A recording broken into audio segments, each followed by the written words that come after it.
یہاں کسی دوسری نوع کا ذکر نہیں ہے کہ کبھی تم کو نوری مخلوق سے بھی اس دنیا میں پیدا کیا گیا ہے.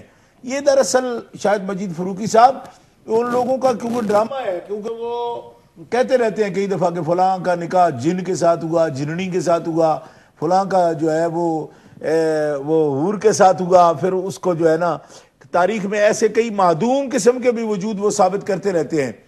تو اس قسم کے اچنبے والی کوئی بات جو ہے یا ڈرامہ وہ دین اسلام میں نہیں ہے. سیدھا سا قاعدہ بیان کیا، انا خلقناکم من ذکر و انثی، تمہیں ایک مرد اور ایک عورت سے ہم نے پیدا کیا ہے. وجعلناکم شعوبا وقبائل لتعارفوا، اور خلقنا الانسان من نطفۃ فاذا هو خصیم مبین والانعام خلقها لکم فیہا دفء ومنافع منہا تاکلون. 14واں پارہ اٹھا کے دیکھیں آپ. تو قرآن مقدس کے اندر جو نطفہ سے پیدا نہیں ہوئے ان دو بندوں کی نشاندہی کر دی گئی. کیا؟ آدم من تراب، ان مثل عیسیٰ عند اللہ کمثل آدم خلقہ من تراب ثم قال له کن فیکون. نطفہ سے پیدا جو نہیں ہوئے وہ آدم ہے، اور مثل عیسیٰ کی ہے آدم کی طرح، کیونکہ وہ بھی نطفہ سے پیدا نہیں ہوئے، ان کا باپ کوئی نہیں ہے. باقی جتنی مخلوق ہے اس کے بیان اللہ حکم الحاکمین جل وعلا نے فرما دیا ہے کہ اس کے اندر کسی دوسری نوع کو استعمال نہیں کیا گیا کہ بشر کی اولاد جو ہے اس دنیا میں وہ اوروں سے پیدا کر دی گئی، ایسی کوئی مجبوری نہیں تھی. یہ جتنے بھی احکامات ہیں یہ شریعت کے ہی تابع ہیں، اور شریعت کے احکامات جو ہیں وہ اس کے اندر حضرت آدم علیہ السلام کی شریعت میں، حضرت عیسیٰ علیہ السلام کی شریعت میں. اب دیکھ لیجئے حضرت یوسف علیہ السلام کو ان کے بھائی سجدہ کر رہے ہیں، آج سجدہ حرام قرار دیا گیا. تو احکامات کے اندر فرق موجود ہے. اس لیے آپ اپنے قیاسات سے کسی پر اعتراض کریں گے تو اس کے لیے دلیل بھی لانی پڑے گی آپ کو. اس طرح تو نہیں کہ یہ ناپسندیدہ ہے وہ ناپسندیدہ ہے، اس طرح بات نہیں ہوتی. اس کی دلیل لانی پڑے گی. اور قرآن مقدس تو یہی بیان کر رہا ہے کہ ایک مرد اور ایک عورت کی اولاد ہے، اور اسی طرح جو ہے نسل آدم علیہ السلام کی آگے بڑھی ہے. ماشاءاللہ، جزاکم اللہ. ہمارے ساتھ اعجاز ربانی صاحب ہیں بریڈ فورڈ سے. السلام علیکم.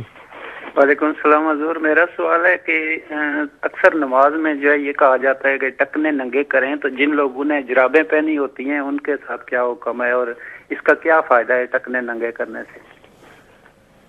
جی ٹھیک ہے، شکریہ جی، بہت مہربانی. خدمت میں سلام علیکم. جزاکم اللہ. حضرت اگلا سوال تھا موسیٰ خان صاحب کا. ایک سوال پر تو گفتگو کی مولانا نجم الحسین صاحب نے کہ امام صاحب کا اہل بیت سے تعلق کیا تھا؟ حضرت امام اعظم ابو حنیفہ نعمان بن ثابت رضی اللہ تعالیٰ عنہ، ایک تو یہ ہے کہ آپ کے دادا جو ہیں ان کی ملاقات حضرت مولا علی شیر خدا کرم اللہ تعالیٰ وجہ الکریم سے ہوئی. یہ معتبر کتابوں میں موجود ہے. اور انہوں نے فارسی النسل لوگوں میں جو نوروز کا جشن وہ مناتے تھے، تو اس دن فالودہ جو ہے نا وہ بناتے ہیں. ایرانی لوگ جو ہے نا وہ ایسی ایک ڈش بناتے ہیں کہ جس کے اندر برف وغیرہ ملا کے تو اس کو تیار کیا جاتا ہے. تو انہوں نے حضرت مولا علی شیر خدا کرم اللہ تعالیٰ وجہ الکریم کی خدمت میں فالودہ نوروز کے روز پیش کیا. تو حضرت مولا علی شیر خدا کرم اللہ تعالیٰ وجہ الکریم نے ایک جملہ تو یہ فرمایا کہ تمہارے ہاں نوروز ایک خاص معین دن ہے، ہمارے ہاں نوروز اہل اسلام کے لیے وہ ہوتا ہے جس دن ان کو اللہ تعالیٰ کے احکامات کی مکمل طاعت کی توفیق نصیب ہو، اور وہ ان سے کوئی معصیت نہ ہو. تو ہر مومن کے لیے وہ روز نوروز ہوگا. یعنی وہ عید کا دن ہے جس میں اس سے اللہ تعالیٰ کی طاعت ہی طاعت ہو، کسی میں معصیت نہ ہو. تو مومن کے لیے وہ دن نوروز کا ہے. اور پھر آپ نے ان کو جو ڈش انہوں نے پیش کی تھی، ہدیہ تبرک پیش کیا تھا، ہدیہ پیش کیا تھا، تحفہ، تو آپ نے وہ لیا بھی. اور پھر جیسا سرکار دو عالم علیہ السلام ہدیہ قبول فرماتے، پھر دعا فرماتے ہدیہ دینے والے کے لیے، اسی طرح ان کی اولاد میں علم کی برکت کی دعا ان کو آپ نے عطا فرمائی ہے. اور محدثین فرماتے ہیں کہ یہ حضرت مولا کائنات کی دعا کا اثر ہے کہ حضرت ابو حنیفہ نعمان بن ثابت رضی اللہ تعالیٰ عنہ کو علم میں، تفقہ میں، بصیرت میں اتنا بڑا کمال حاصل ہو.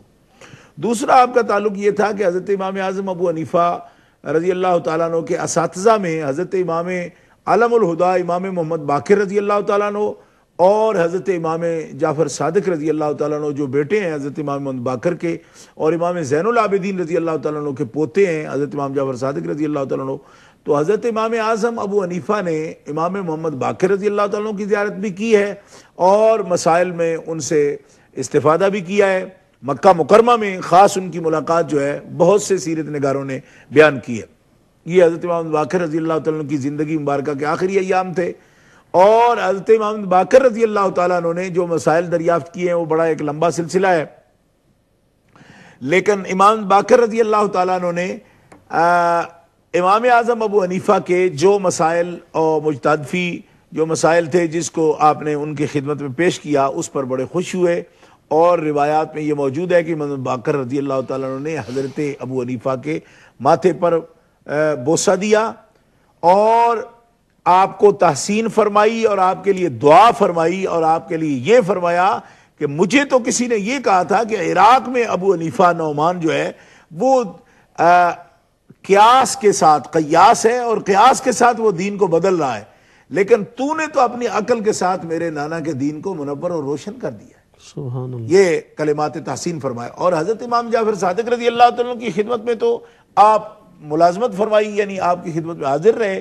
حتیٰ کہ حضرت امام صاحب کا یہ مشہور جملہ جو ہے آپ کا یہ اکثر کتابوں میں آتا ہے کہ اگر میں 2 سال امام جعفر صادق کے ساتھ نہ رہتا تو میں ہلاک ہو جاتا۔ مطلب یہ ہے کہ وہ آپ کی صحبت میں رہنا اور مجلس میں رہنا میرے لیے علمی اور فکری اور روحانی زندگی کا باعث ہے۔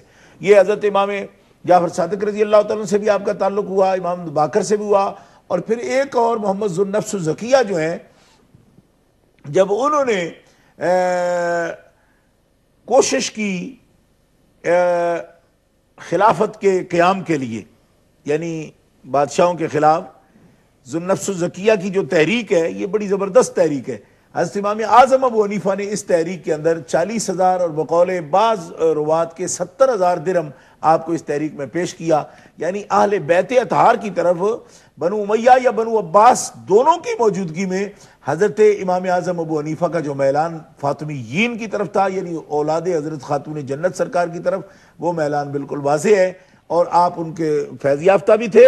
اور پھر تحریک کے اندر آپ نے یہ فرمایا کہ میں آپ کے نانا جان کے دین کے لیے علمی خدمات جو ہے وہ انجام دے رہا ہوں، یہ مالی ہدیت اور پیش کرتا ہوں، اور اگر آپ حکم فرمائیں کہ میں اس کو ترک کر کے آپ کے ساتھ باقاعدہ جہاد میں سیف تک جاؤں تو میں اس کے لیے بھی تیار ہوں۔ تو آپ نے فرمایا آپ کا فائدہ اور فوائد جو ہے امت کے لیے وہ علمی خدمات میں زیادہ ہیں، لیکن یہ باقاعدہ طور پر سیرت میں موجود ہے کہ ذو النفس الزکیہ کے آپ خصوصی تھے، اور ان کے ساتھ جو ان کی تحریک تھی اس میں بھی ان کا انہوں نے ساتھ دیا تھا۔ جزاکم اللہ، احسن الجزا۔ محترم نثار احمد صاحب برمنگھم سے، السلام علیکم۔ سوری کال کٹ گئی۔ There is a very short time, Maulana. What would you like to say something about your topic? Some people, sometime they are in confusion. They think that why Imam Bukhari rahimahullah ta'ala and other scholars, they didn't mention any hadith from him. There are so many reasons. One of the reason is that Imam Bukhari and other imams, like Imam Malik rahimahullah ta'ala, they were just listening hadith from their sheikh and just teaching, saying in front of their students like this. But Imam Abu Hanifa rahimahullah was the first person who did something different. He does not only just listen and teach, he actually did istinbat, research on these hadiths. And he made the board of fiqh, for Islamic jurisprudence. That's why his life was completely different. He was always busy with istinbat, research.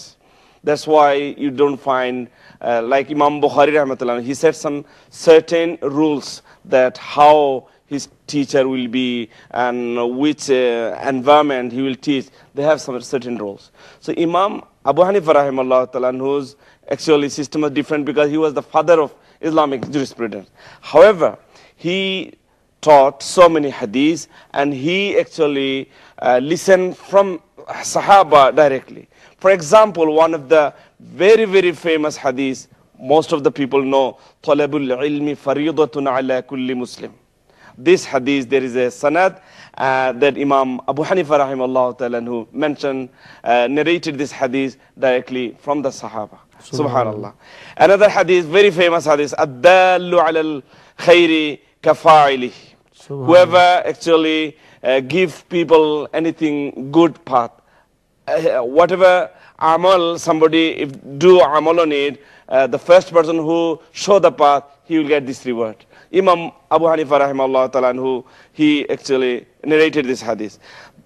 Another very, very famous, so many hadiths we know, but one hadith I will mention. This hadith is mutawatir, and more than 50 chain of narration actually proved that this hadith, and this hadith is Sahih. Allama Jalaluddin Suyuti rahimahullah says, "Aqulu hadha al-hadith matanhu sahihun bal mutawatir."